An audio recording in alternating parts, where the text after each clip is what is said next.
أعوذ بالله من الشيطان الرجيم بسم الله الرحمن الرحيم الحمد لله الذي هدانا لهذا وما كنا لنهتدي لولا أن هدانا الله لقد جاءت رسل ربنا بالحق الصلاة والسلام على محبوب ربنا المغربين والمشرقين جد الحسن والحسين سيدنا ومولانا أبي القاسم محمد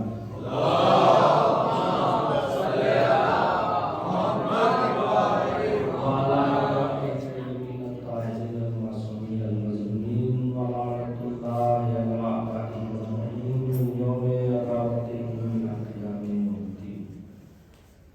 أما بعد فقد قال الله سبحانه وتعالى في القرآن المجيد بسم الله الرحمن الرحيم واعلموا أنما غنمتم من شيء فأن لله خمسه وللرسول ولذي القربى واليتامى والمساكين وابن السبيل إن كنتم آمنتم بالله صلى الله عليه وسلم.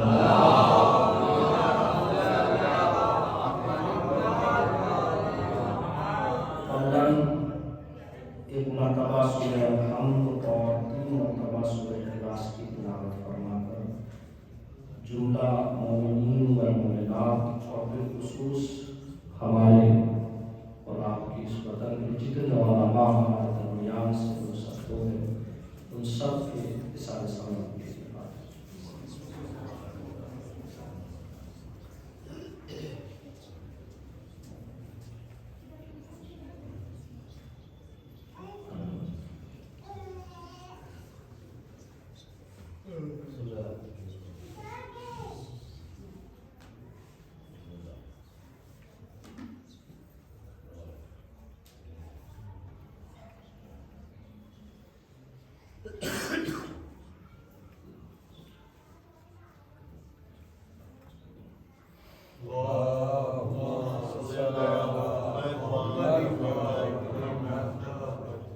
عنوان میں ہی یہ لکھ دیا گیا کہ درس ہے خمس کے بارے میں، اور وہ اس لیے لکھا گیا کہ ہمارے پاس اسلام کی، قرآن کی، شریعت کی باتیں پہنچانے کے لیے 2 بڑے راستے ہیں. ایک کا نام ہے محفل اور دوسرے کا نام ہے مجلس. محفل میں بھی لوگ آتے ہیں اور جمع ہو جاتے ہیں، اور مجلس میں بھی لوگ آ کر جمع ہوتے ہیں، اور ان دونوں صورتوں سے قرآن مجید کی اور اسلام کی باتیں مسلمانوں تک پہنچائی جاتی ہیں. مگر محفلوں کے ساتھ یہ ہوا کہ اس میں اشعار پڑھے جاتے ہیں، تو شاعر اس فکر میں رہے کہ ردیف اور قافیہ ملانا، اور ردیف قافیے کی وجہ سے اب ضرورت ہے شعر کی سے پورا کرنا ہے. تو وہ باتیں جو امام نے بیان بھی نہیں کی، کسی کتاب میں بھی نہیں ہے، وہ بھی ردیف قافیوں کے چکر میں امام سے منسوخ کرنی پڑ جاتی ہے. مولا نے یہ کہا، بی بی نے یہ کہا، پھر یہ ہوا، چاہے وہ ہوا ہو نہ ہوا ہو، کہا ہو نہ کہا. تو اس کا مطلب اس ذمہ داری کے ساتھ باتیں پہنچی نہیں ہے. مجلس ایک دوسرا راستہ تھا، اس میں خطابت نے زور پکڑ لیا. خطابت کا مطلب یہ ہوا کہ آنے والا مجمع انتظار میں بیٹھا ہے کہ کب مولانا بھی نقطہ مارے اور کب ہم وہاں کریں، یا ایسے پڑھتے رہیں گے یا کچھ زور بھی لگائیں گے، کچھ کلا بھی دکھائیں گے. تو بہرحال باتوں اور ذمہ داری سے زیادہ ان چیزوں پر پہلے سے ہی دھیان رہا. پوری مجلس ختم ہو گئی، کوئی نقطہ ہی نہیں لگا، کوئی بات نہیں ملی، تو مزے ہی کیا. اس لیے ہم نے اس کا عنوانی درس رکھ دیا تاکہ آپ اپنا ذہن نہ یہ بنا کے آئیں کوئی ردیف قافیہ مل جائے گا، کوئی شاعری مل جائے گی، اور نہ ذہن یہ کہ مولانا کوئی نقطہ آپ ضرور ماریں گے، دیکھو کیا جملہ کہتے ہیں، کیا بات کہتے ہیں، واہ واہ ہو مزہ آ جائے. تو درس کا مطلب کیا ہوتا ہے کہ ایک لیکچر ہے، بتایا جا رہا ہے، آ کے اسے خاموشی سے سننا ہے، تاکہ کسی نہ لہجے کو ہم مد نظر رکھیں، نہ نقطے کو، نہ موڑ توڑ کو، کوئی بات ہمارے درمیان جو ہے وہ پہنچ جانی چاہیے۔ مسلمان ہیں الحمدللہ، سب کلمہ پڑھنے والے ہیں، مومن کہلاتے ہیں، ہم شیعہ ہیں۔ تو اب ہماری جو یہ شیعت ہے یا اسلام ہے، جو ہمارا ایمان ہے، ہر انسان کی کوشش یہ ہے کہ وہ ایک سچا مسلمان، دیندار انسان، عزت والا، اور اپنی زندگی کو قرآن اور رسول اللہ کی احادیث کے مطابق گزارے تاکہ وہ جنت میں جا سکے۔ یہی سب کا ہمارا ٹارگیٹ ہے۔ مگر وہ افراد جو لا علم ہیں، نہیں جانتے قرآن میں کیا ہے، اسلام کیا کہہ رہا ہے، رسول اللہ کیا کہہ رہے ہیں، تو ان کی مزاج یہ ہے کہ ہمارے معاشرے میں کیا چلا آ رہا ہے شاید وہی دین ہے۔ ابھی بچے جو ہمارے پروان چل رہے ہیں وہ یہ دیکھتے ہیں کہ ہمارے بزرگ کیا کرتے ہوئے آ رہے ہیں، اسی کا نام دین ہے۔ کبھی یہ کوشش نہیں کرتے کہ قرآن میں اور رسول اللہ کی احادیث اور معصومین کی حدیثوں کے مطابق اسلام کیا ہے۔ ہم نے بس یہ دیکھا کہ ہمارے بزرگ جو کرتے چلے آ رہے ہیں، جو ہمارے معاشرے میں ہو رہا ہے، اسی کو ہم نے اسلام جانا اور اس کو اپنی ذمہ داری سمجھا۔ تو میں یہ کہتا ہوں کہ یہ ہمارا معاشرتی اسلام الگ بنا اور یہ قرآن کا اسلام علیحدہ مجھے نظر آ رہا ہے۔ جو اسلام نے ہم سے تقاضا کیا اور رسول اللہ نے تقاضا کیا، وہ صرف دو چیزوں کا کیا، باقی آپ کو نصیحتیں کی ہیں، مگر دو چیزیں اللہ نے طلب کی۔ ایک یہ کہ ہمیں حرام سے بچنا ہے، دوسرے یہ کہ ہمیں واجب ادا کرنا ہے۔ باخدا ان دو چیزوں کے علاوہ آپ سے کوئی مطالبہ رکھا ہی نہیں ہے کہ اگر آپ نے نہیں کیا تو جہنم میں بھیجا جائے اور کیا تو جنت میں بھیجا جائے۔ بس آپ حرام چھوڑ دو، واجب کرتے رہو۔ وعدہ کیا معصومین نے بھی، اللہ نے بھی، کہ جنت تمہارا مقام ہے، تم سچے مسلمان ہو، سچے مومن ہو، سچے دیندار ہو، اگر حرام چھوڑ رہے ہو اور واجب انجام دو۔ بس دو چیزیں ہم سے مطالبہ کی گئی ہے، تیسری کوئی چیز کا ہم سے مطالبہ اس طرح سے نہیں کیا گیا کہ اگر آپ نے نہیں کیا تو جنت یا جہنم ہو۔ مثلاً مستحب آپ کو ایک رائے دی گئی اچھی زندگی جینے کے لیے، کچھ مستحب کام بتائے گئے کہ ان کو آپ ادا کریں۔ اس سے پہلے میں کچھ چند باتیں اور بتاتا ہوں۔ صلوات پڑھیں آپ محمد۔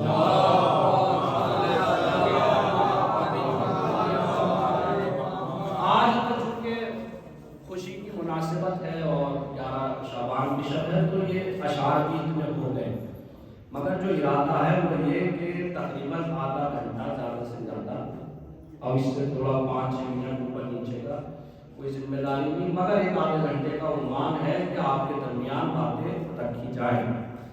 اس لیے کہ آپ کے ساتھ ساتھ میں یہ بھی دیکھ رہا ہوں کہ اب محفل ہے تو پوری رات لوگ نہیں بیٹھتے، مجلس ہے تو اس میں بھی 1 گھنٹہ 2 گھنٹے لوگ نہ بیٹھنا پسند کرتے، اور جو بزرگ ہیں، بیمار ہیں، ان سے بیٹھا بھی نہیں جاتا۔ تو زبردستی نہیں ہے کہ نہیں آپ کو یہ کام کرنا ہی ہے، آپ جو بزرگ کرتے تھے وہ مضبوط تھے، کرتے چلے آ رہے تھے، نہیں ہو رہا ہے تو ذمہ داری یہ ہے کہ چند منٹ جتنی دیر بیٹھ سکتے ہیں کم سے کم اتنی دیر بٹھا کے باتیں کی جائیں۔ تو یہ پروگرام کل بھی رہے گا اور یہ پروگرام پرسوں کو بھی رہے گا۔ آج تو میں یہ چاہ رہا ہوں تاکہ آپ اس کو سمجھ جائیں کہ اسلام میں یہ کیوں ضروری ہے، اہم ہے، خاص ہے، اس کی ضرورت کیا ہے، پھر یہ واجب کس پہ ہے اور کس طرح سے ہمیں ادا کرنا ہے، بس یہ ختم ہو جائے گا ہمارا پروگرام۔ تو ہم سے مستحب کا بھی مطالبہ کہ مستحب انجام دے دو اور مکروہات کو چھوڑ دو، مگر وہ صرف ایک رائے ہے ہماری ایک حسن زندگی کے لیے۔ باقی جو اسلام نے آپ سے مطالبہ کیا وہ واجب کرتے رہو اور حرام چھوڑتے رہو، اور یقین جانیے کہ آپ نے اگر ایسا کیا تو قرآن کہتا ہے کہ آپ متقی ہیں، اور جو متقی ہے وہ وہی دین حقدار ہے اسی کے لیے اللہ نے جنت کو رکھا ہے۔ حرام چھوڑنا ہے، واجب انجام دینا۔ کتنی مرتبہ میں نے کہہ دیا حرام چھوڑنا، واجب انجام دینا، تو ذہن میں سوال یہ اٹھا کہ آخر حرام کیا ہے، واجب کیا ہے؟ یہ پتہ تو چلے کوئی چیزیں ہیں کہ اس کی کوئی چیز نہیں، تو بھائی اتنا جان لیں کہ حرام کون سی چیزیں ہیں انہیں ہم چھوڑتے جائیں، اور واجب کون سی چیزیں ہیں انہیں ہم ادا کرتے ہیں۔ اگر آپ نے ایسا نہیں کیا تو پھر اللہ نے آپ سے کوئی وعدہ جنت کا نہیں کرنا تھا، پھر وہ دھوکہ ہے، آپ کو معاشرہ دھوکہ دے رہا ہے اور آپ دھوکے میں زندگی گزارتے رہے۔ مثلا اسلام نے کہا آپ دسترخوان بچھائیے، لوگوں کو کھلائیے، منع نہیں کیا، اچھا فعل ہے، اللہ پسند کرتا ہے، مگر واجب نہیں ہے آپ نے پوری زندگی لوگوں کو کھلایا، لوگ کھا کے تعریف بھی کریں گے، جسے ملے گا وہ تعریف کرے گا کہ جیسا آپ کے یہاں ہمیں کھیر ملی ایسی تو کہیں نہ ملی، جیسا آپ پکاتے ہیں ایسا کہیں نہیں پکتا، جیسا آپ کھلاتے ہیں ایسا کہیں نہیں ملتا۔ آپ خوش رہے کہ شاید یہی دین ہے، نہ آپ نے حرام چھوڑا نہ آپ نے واجب کی طرف کوئی دھیان دیا، تو آپ میرا گیروان کو پکڑ سکتے ہیں کہ مولانا آپ بھی بڑی تعریف کرتے تھے کھا کے، مگر آپ اللہ سے نہیں کہہ سکتے کہ پروردگار میں نے پورے سال کھلایا تو مجھے جنت میں بھیج۔ قرآن کا جو وعدہ ہے، اللہ کا جو وعدہ جنت کا متقین کے لیے، وہ دو لوگوں کے لیے۔ آپ پوری زندگی بھی کسی کو نہ کھلاتے، واجب کرتے رہتے، حرام چھوڑتے رہتے، جنت آپ کے لیے تھی۔ آپ نے پورے سال کھلایا، ساتھ ساتھ حرام بھی کرتے رہے، واجب بھی چھوڑتے رہے، آپ نہیں مان سکتے کہ پروردگار ہمیں جنت دے یا ہم مسلمان۔ یہ فرق ہے۔ اس کا مطلب یہ نہیں کہ کھلائیے نہیں، دسترخوان توڑ دیے جائیں، اللہ نے پسند کیا ہے کھلانے والوں کو، اللہ نے پسند کیا، مگر ساتھ ساتھ واجب اور حرام کا ہمیں خیال رکھنا پڑتا ہے۔ اب یہ باتیں مولانا کی باتیں نہیں، مولا نے کہا، امیر المومنین حضرت علی بن ابی طالب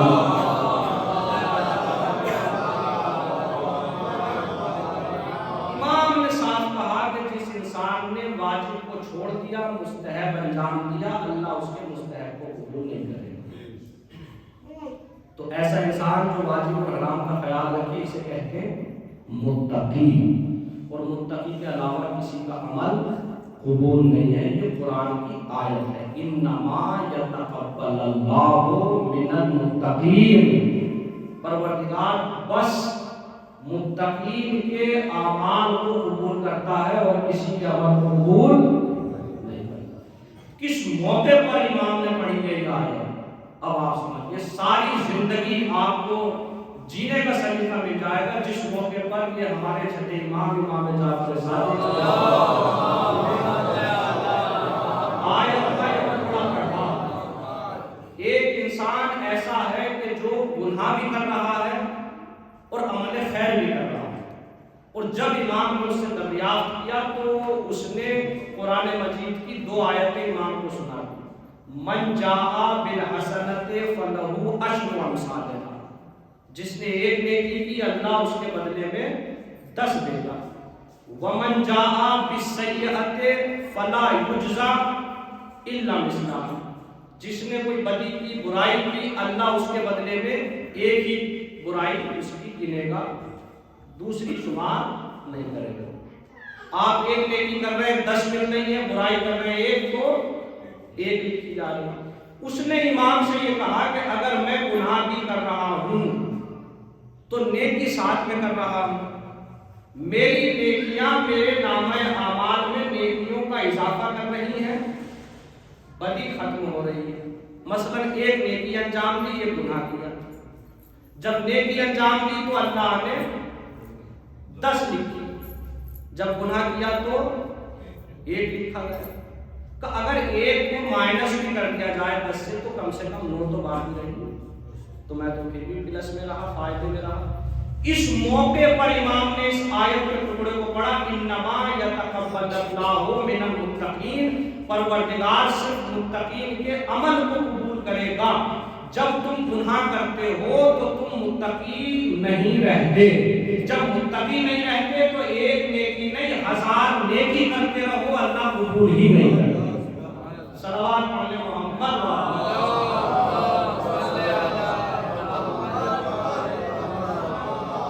اب ہے کتنا ہی اعلان کر دو، کتنا ہی کہہ دو، لوگ اب بھی ایسے جا رہے ہیں کہ شاید مولانا جو تقریباً 1 گھنٹہ پڑھے اور پوری مجلس ہوگی اور وہی سب پروسیس جو ہوتے ہیں وہ سب ہوگا، جبکہ کہا گیا کہ آدھا گھنٹہ جمعے میں وقت معین ہے ہمارا وقت، یعنی چاہ کے بھی 5 منٹ 10 منٹ لیٹ نہیں کرتے، دعا بھی چھوڑ دیتے، تعقیبات بھی چھوڑ دیتے، اس کے باوجود لوگ اتنی جلدی بھاگتے ہیں کہ کہیں شاید یہ 10-20 منٹ بعد نکلیں گے، ہم پہلے چلے جائیں۔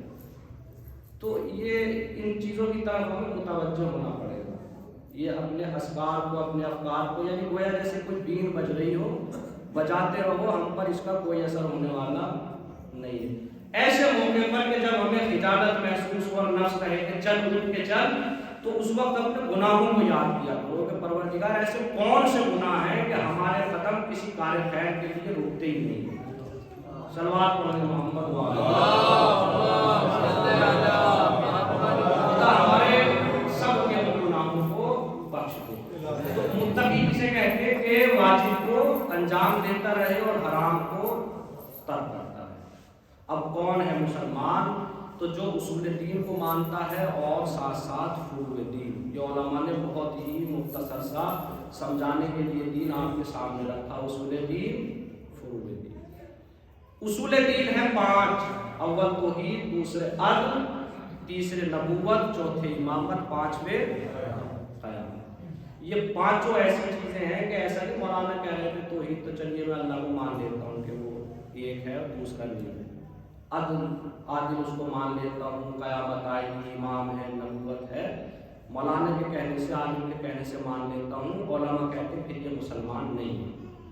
اصول دین کے ساری دلیلیں ہر مسلمان کو، ہر مومن کو معلوم ہونی چاہیے کہ اللہ ایک ہے تو کیوں، ضرورت کیا ہے، 2 کیوں نہیں ہو سکتے، خدا عادل ہے تو کیوں، ظلم کیوں نہیں کرے گا، نبوت ہے تو کیوں، اللہ نے نبی کیوں بھیجے، امامت ہے تو کیوں، اللہ نے اماموں کو کیوں بھیجا، قیامت ہے تو کیوں، اللہ نے اس دن کو مقرر کیوں کر رکھا۔ اس کی ہمارے پاس دلیلیں خود عقل سے ہونی چاہیے اور ہم اس پر ایمان رکھیں، تب جا کے ہم اصول دین کو مانتے ہیں۔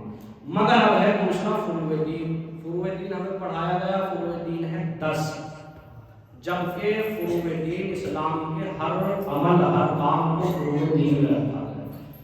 10 فروع دین وہ ہیں جن سے ہم زندگی میں کبھی اپنا پیچھا نہیں چھڑا سکتے۔ بالغ ہوئے، موت آئے گی، ان 10 سے ہمارا سامنا ہونا ہی ہونا، اس لیے ہمیں پڑھایا گیا کہ انہیں یاد کر لو، ان کا سامنا ہوگا اور تمہیں ان پر عمل کرنا۔ اول نماز، دوسرے روزہ، تیسرے حج، چوتھے زکوٰۃ، 5ویں، ان 10 میں 5ویں نمبر پہ آ جاتا ہے خمس۔ اب دیکھیے ہم زندگی اپنی کیسے بسر کر رہے ہیں اور امام نے کیا بتایا ہے کہ خدا قبول کس طرح سے کرتا۔ بار بار میں اس لیے کہہ رہا ہوں کہ امام کا ارشاد ہے، امام ہی بتائیں گے کہ اصل اسلام کیا ہے، کوئی اپنا نظر نہیں۔ 8ویں امام، امام علی رضا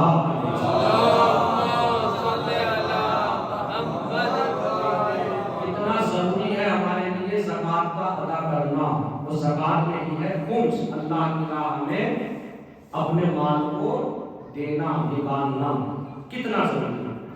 امام نے کہا کہ امر اللہ بثلاثۃ، اللہ نے 3 چیزوں کا حکم دیا، ان اللہ امر بثلاثۃ، 3 چیزوں کا اللہ نے حکم دیا، مقرون بثلاثۃ اخرى، اور ان 3 چیزوں سے 3 کو اور ملا دیا۔ اب یہ کیا ہوا، 3 کا حکم دیا اور 3 کو اور ملا دیا، کہ اگر ان میں سے آپ نے ایک کو انجام دیا، دوسری کو نہیں دیا، تو اللہ اس دوسری کو بھی قبول نہیں کرے گا، دونوں ہی کو آپ کو انجام دینا۔ یہ آیت میں امام ارشاد فرما رہے ہیں، کسی عالم کا قول نہیں ہے، اور اسی کو دین کہتے ہیں کہ آپ قرآن سے پوچھو، امام سے پوچھو۔ 3 چیزیں مقرون کہتے ہیں، جیسے دھواں ہے تو آگ بھی ہے، یا ہو جائے گا کہ دھواں تو اٹھ رہا مگر وہاں کوئی آگ نہیں تھی، تو وہ آپ کو دھوکہ لگ رہا، دھواں نہیں تھا، وہ کوہرا تھا۔ دھواں ہے، آگ بھی ہے، دھوپ ہے، سورج بھی ہے۔ یہ ایسا ہو سکتا ہے کہ سورج نہیں نکلنا تھا، رات کو 12 بجے دھوپ نکل رہی تھی، ہو جائے گا ایسا؟ اس کو کہتے ہیں مقرون، ملی ہوئی، ایک ہے تو دوسری ڈیپینڈ، آدھارت، ایک ختم دوسری بھی ختم۔ پھر اس میں امام نے کہا امرا بصلاۃ وزکات، نماز کا اور زکات کا دونوں کا اللہ نے حکم دیا۔ کس اعتبار سے؟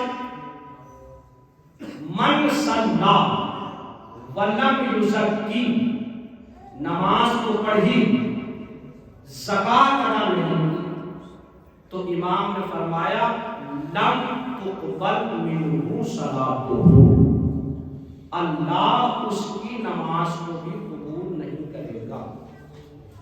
اب دیکھیے اگر بات میری ہوتی تو آپ کہتے مولانا آپ کو کہیں نہ کہیں دھوکہ لگ رہا ہے، ایسا نہیں ہے، چونکہ بہت سے اصول ہم نے بنا رکھے ہیں کہ جیسے مثلا ہم شیعہ ہیں تو جنت میں جائیں گے، بات بالکل پکی ہے، کلمہ یہ جملہ بالکل درست ہے، اس میں کوئی خطا نہیں ہے، شیعہ ہے تو جنت میں جائے، مگر شرط یہ ہے کہ شیعہ کو ہو،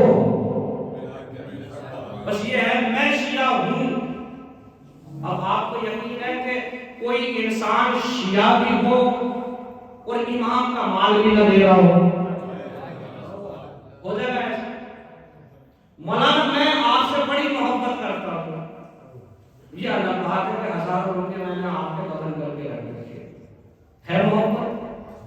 تو اس سے بڑا تو کوئی دشمن نہیں۔ یہ سارا شیعہ کا جھگڑا تو یہی ہے، ہم اہل بیت سے محبت کرتے ہیں، اہل بیت سے محبت کرتے ہیں، اہل بیت ہمارے، اہل بیت ہمارے، جب ہم کتابیں اٹھاتے تاریخ کی تو دیکھتے ہیں یہی ہیں جنہوں نے اہل بیت کے اموال کو کھا لیا، اہل بیت کی جگہوں کو مسخ کر دیا۔ تو کیا کہتے ہیں ہم کہ آپ محب نہیں ہو، آپ کون ہو؟ دشمن۔ تو جو اصول ہمارا ہے وہی اصول یہاں بھی ہے کہ انسان شیعہ کو ہو، شیعہ ہوگا تو کبھی ہو ہی نہیں سکتا ہے کہ وہ خمس نہ نکالے، اس لیے کہ خمس میں امام کا بھی مان ہے اور خمس میں عوام کا بھی مان ہے۔ اور میں کہتا ہوں بھائی اتنا سمجھیے، شیعت کی پہچان یہ ہے کہ شیعہ لٹا تو سکتا ہے، کسی کا غصب نہیں کر سکتا۔ بھائی ہر جگہ امام نے اپنا مان لٹایا، شیعوں نے اپنا مان لٹایا، جان بھی حاضر مال بھی حاضر، اسے کہتے ہیں مومن، مگر لوٹ لو، جان بھی بچاؤ مال بھی بچاؤ۔ یہ جو نقطے لگتے ہیں نقطے کوئی بیکار نہیں ہوتے ہیں، مگر ان نقطوں سے ہم نے کچھ سیکھا نہیں، بھائی اتنا سیکھا کہ یہ چپک گیا جا کے پڑوسی پہ، ورنہ ہم جو کہہ رہے ہیں کہ میدان سے بھاگا، اس کا مطلب یہ ہوا یہ مومن نہیں تھا، اسے اپنی جان سے محبت تھی، اپنے مال سے محبت تھی۔ تو جب ہم خوش ہوئے اس بات پہ کہ یہ میدان سے بھاگا تو یہ مومن نہیں تھا، جان بھی بچائی مال بھی بچائی، تو جب دین ہم سے مطالبہ کرے ہم اپنا مال بھی بچا کے بیٹھ جائیں، جان بھی بچا کے بیٹھ جائیں، تو ہم شیعہ ہیں تو جائیں گے، تو انسان واقعی شیعہ بن جائے تو جنت میں جائے۔ اب دو چیزوں کو امام نے بیان کی، اسے بھی سنتے ہیں۔ امام نے کہا کہ جس نے اللہ کا شکر کو ادا کیا، ہمارا بے شکر لہو، اس کے شکر کا، اپنے شکر کا اس نے حکم دیا، والدین، اور ساتھ ساتھ میں والدین کے شکریہ کا بھی اس نے حکم دیا۔ اب انسان اللہ کا تو شکر ادا کرتا، والدین کا شکر ادا نہیں کرتا، امام نے فرمایا خدا اس کے شکریہ کو قبول ہی نہیں کرے گا۔ سجدے میں سر رکھ کے شکر للہ شکر للہ شکر للہ، پیش نماز کا قوال جاری ہے، جبکہ مسئلہ یہ ہے کہ اتنی آواز سے نہ پڑھے، پیچھے نماز کے پیش امام سنے مقبول ہے، تو اتنی بلند آواز سے شکر للہ سارے امان ہے۔ معلوم ہوا جب گھر گئے تو والدین کا شکریہ کیا الٹا شکوہ کر رہے تھے، تو امام نے کیا فرمایا اگر تم نے والدین کا شکریہ ادا نہیں کیا تو وہ اپنا شکریہ بھی قبول نہیں کرے گا۔ اب آنے والی چیز بہت کچھ ہوتا ہے خطرناک ہے، بھائی اس نے دہلا دیا سارے ہمارے امام کو۔ امام نے فرمایا کہ اللہ نے جو حکم دیا ملا ہوا مقرون کہ ایک ہے تو دوسرا بھی ساتھ میں ہونا چاہیے، صلے رحم کا اور تقوی کا۔ متقی تو بہت پکا والا ہوں مگر صلے رحم میرے اندر نہیں ہے، امام نے قبول نہیں کرے. اور صلہ رحم تو بہت لٹاتا ہوں رشتے داروں میں، مگر ساتھ میں گناہ بھی کرتا رہتا ہوں، واجب بھی چھوڑتا رہتا ہوں. تو امام نے فرمایا تمہارے اس صلہ رحم کو بھی اللہ قبول نہیں کرے. اس کا ایک نتیجہ اور بتاؤں، جب دسترخوان بچھاؤ تو ساتھ میں نماز بھی پڑھو.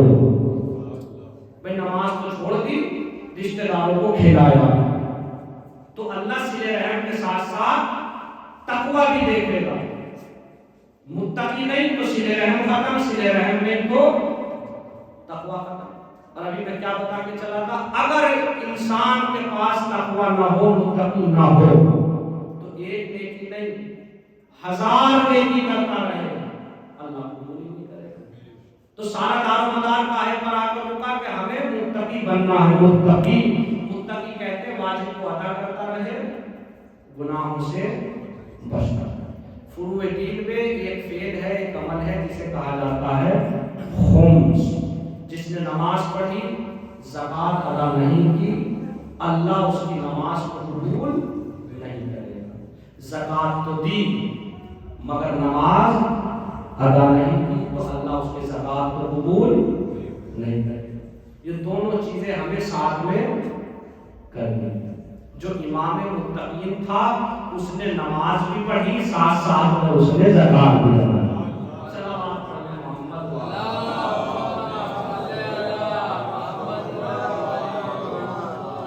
ابھی تو خیر جو نکات آ رہے ہیں فضائل کے گوشے وہ تو میں پڑھتا ہی رہوں گا.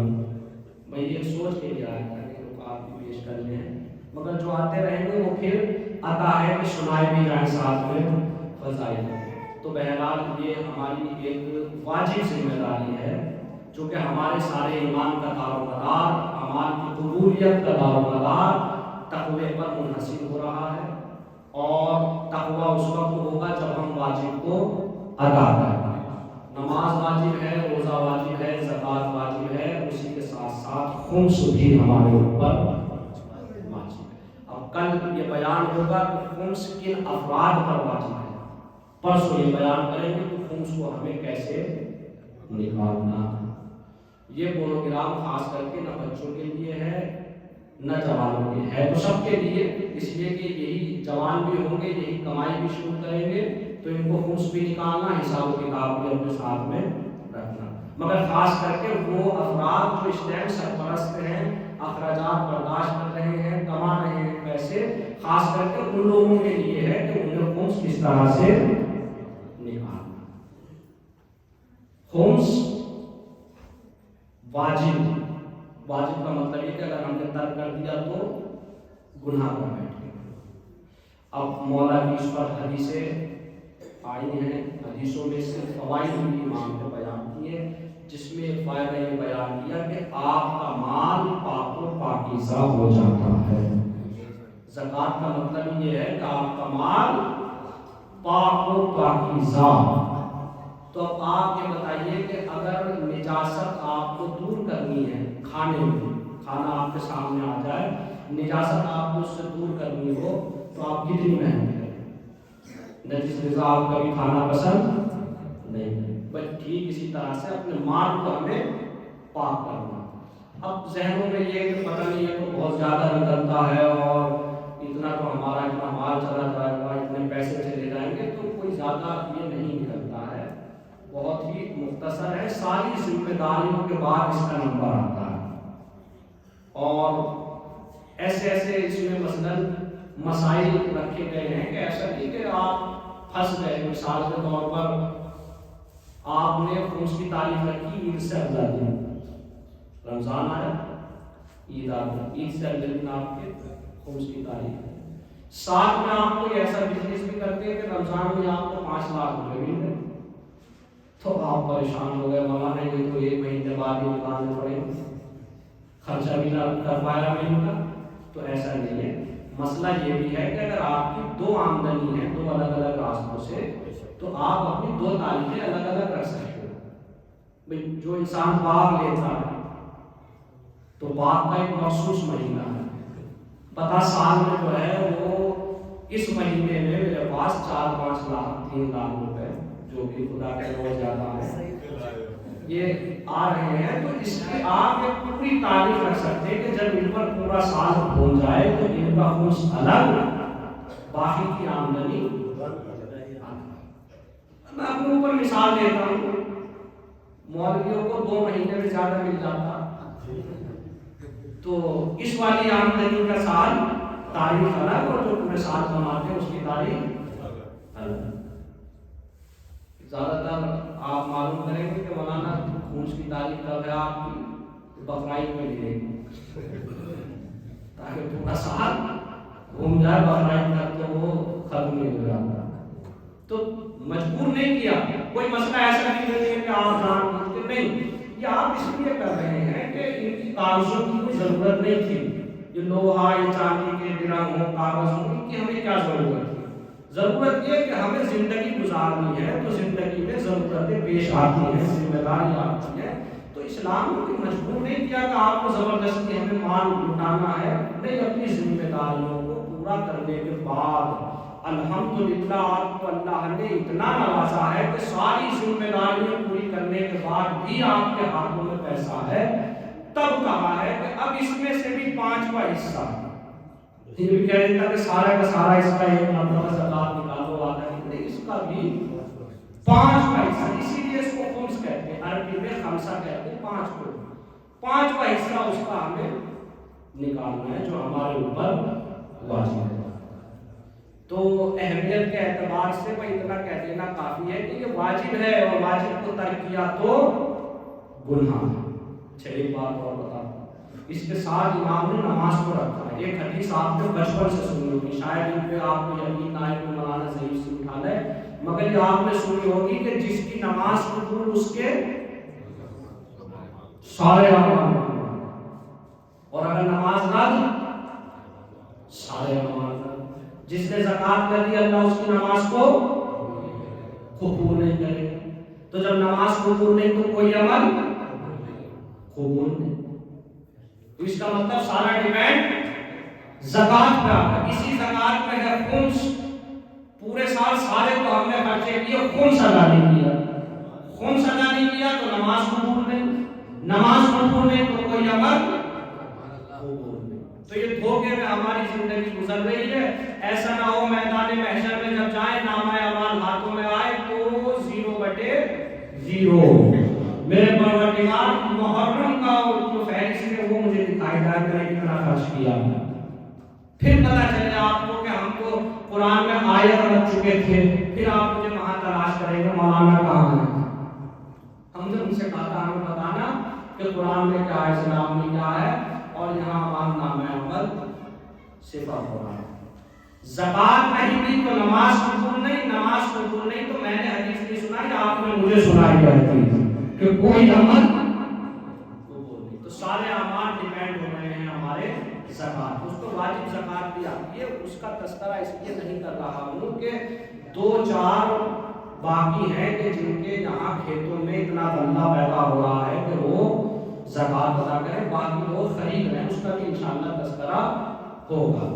تو جو اور زکات ہے وہ بہت کم لوگوں پر ہے، مگر خمس جو ہے وہ ہر انسان پر، جو کمائی کر رہا ہے، اخراجات ادا کر رہا، ذمہ داریاں اٹھا رہا ہے، سال بھر میں ہر انسان پر خمس واجب ہو رہا ہے۔ بس یاد رکھیے، ورنہ آپ کہیں مولانا پہلے دن آپ نے آدھا گھنٹہ کہہ کر اور 1-2 گھنٹے تقریر کر دی، مجھے ٹائم بھی یاد نہیں رہا ہے کہ کس وقت شروع ہوا تھا اور کتنا وقت ہو گیا۔ بہرحال آج تو محفل کی شب ہے تو پوری رات ہی تھی، مگر وہ آتا ہے کہ مختصر سے وقت میں آپ آئیں، شروع میں آپ آنا ہے، مشکل سے پیش خالی ہو جائے گی 1-2 اشعار کے ساتھ، تو پھر اپنی باتیں جو ہیں ڈائریکٹ وہ بیان کرتے ہیں۔ آج صرف اہمیت پر تھا، کل کے نفرات پر ہے، اور ہمیں اس کو کس طرح سے نکالنا ہے، اور چونکہ ہر کسی کے کاروبار کے مسائل الگ ہیں، جس کے دماغ میں جو بھی ڈر ہو، میرے پاس اتنا ہے اور اس کا کیسے ہوگا، تو بہت بن جائے گا، میں وعدہ کرتا ہوں اگر نہیں بھی نکالے گا میں لوگوں سے نہیں کہوں گا کہ انہوں نے بتایا تھا مجھے کہ 10 لاکھ روپے ہیں اور انہوں نے ابھی تک لا کے نہیں دیے اس کے پیسے، یہ میں وعدہ کر رہا ہوں میں کسی سے بتاؤں گا نہیں، مگر آپ مسائل ضرور پوچھیں، آپ جب جانیں گے، جب آپ پوچھیں گے تو آپ کو لگے گا کچھ بھی نہیں ہے، زیادہ نہیں ہے، آپ سارے اخراجات برداشت کر رہے ہیں، ایسی اچھا کون سی ایسی جگہ جہاں آپ پیسہ نہیں دیتے، سب کچھ آپ کے پیسوں سے ہو رہا ہے. تو ایک یہ بھی اللہ کی راہ میں ہم اسے بھی فطرہ بھی ہم دیتے ہیں، زکات بھی دیتے ہیں، صدقات بھی دیتے رہتے ہیں، لوگوں کی مدد بھی کرتے ہیں. اچھا دوسرا یہ بھی ہے کہ کسی کے ذہن میں یہ ہو رہا ہو کہ میں نکال ہی کون رہا ہوں، میں نکالوں. تو دیکھیے ایسا نہیں ہے کہ انسان بھی اعلان کرا کے آئے. آپ ہی کی اس بستی میں بہت سے ایسے افراد ہیں کہ جنہوں نے مجھے بھی لا کے دیا کہ مولانا یہ خون سے پیسے ہیں اور جو مستحق ہے آپ اس تک پہنچا دیں. میں نام کیا پتہ اجازت نہ ہوگی کیوں ہمارے پولیس کو رد کیا. تو ہے ایسے لوگ یہاں بھی دے رہے ہیں. تو ایسا نہیں ہے کہ کون نکالتا، وہ مسئلہ وہی ہے نا کہ جیسا انسان خود ہوتا ہے اسے پوری دنیا ایسی نظر آتی ہے. تو نیکیوں کا کوئی اعلان نہیں کرتا، لوگ نکالتے ہیں اور دیتے ہیں. تو اس کو آپ پھر سے دوبارہ سے سنیں، جس کے جو مسئلے ہیں کہ اگر مجھے پیسہ ہے تو کیسے میں نکالوں، کتنے سال ہو گئے، کس طرح سے مجھے ادا کرنا، اور بھی اس کے آسان بھی طریقے ہیں. زیادہ اگر آپ کے پاس آمدنی ہے، حساب و کتاب نہیں کر پاتا، تو اس میں ایک مسئلہ یہ بھی کہ آپ ہر مہینے بھی نکال سکتے ہیں. جیسے جی ایس ٹی لگی نا، ہر چیز آپ خرید رہے ہیں، بتاؤ کتنے تعجب کی بات ہے کہ آپ ہر کسی کو دینے کے لیے تیار ہیں، امام اور اللہ کو دینے کے لیے تیار ہیں. ایسی شرط والی ایک بات ہے ہمارے لیے یہ کہ جب ہم سب جگہ دے رہے ہیں تو یہ بھی ہم اپنی جیبوں میں نہ رکھیں. اسے بھی ہماری جو بنیاد رکھی گئی، اس مذہب کی جو بنیاد رکھی گئی ہے وہ اسی اس پر رکھی گئی ہے کہ ہم نے ہمیشہ غاصبوں کے خلاف، ظالموں کے خلاف آواز اٹھائی. شیعوں نے کبھی اس بات کو برداشت نہیں کیا کہ کسی کا حق غصب ہو جائے. حد یہ ہے جو سیاستاً جہاں مولا بھی کہہ رہے ہیں کہ چلو حکومت کر لو، وہاں بھی ہم مولا کے ساتھ ہیں. یعنی کہ مولا آپ نے کہہ دیا تو نہیں، غاصب ہے تو وہ غاصب ہے، ہم اس کے ساتھ نہیں جائیں. تو اب جب ہمارا مذہب ہی یہ ہے تو ہمیں بھی اللہ کا، مولا کا، سہم سادات، کسی کا بھی کوئی حق ہمیں اپنے پاس نہیں ہے. دعا کرتے ہیں پروردگار سے، میرے اللہ تجھے واسطہ محمد کا ہماری اس مختصر سی عبادت کو قبول معبود کے واسطہ محمد کا ہمارے گناہ کبیرہ و صغیرہ کے معاف. ہمارے ہمارے گناہوں کو بخش دے جن کی وجہ سے ہماری دعائیں رد ہو جاتی. گناہوں کو بخش دے جن کی وجہ سے ہم گناہوں کا گناہ کرتے ہیں. گناہوں کو بخش دے جن کی وجہ سے رحمتوں کے دروازے بند ہو جاتے ہیں. گناہوں کو معاف کر دے جن کی وجہ سے نعمتوں کے دروازے بند ہو جاتے ہیں. ہمارے نبی کے واسطہ محمد والے محمد کا اس پر نور شب کا ہماری تمام نیک دلی حاجات کو قبول فرما.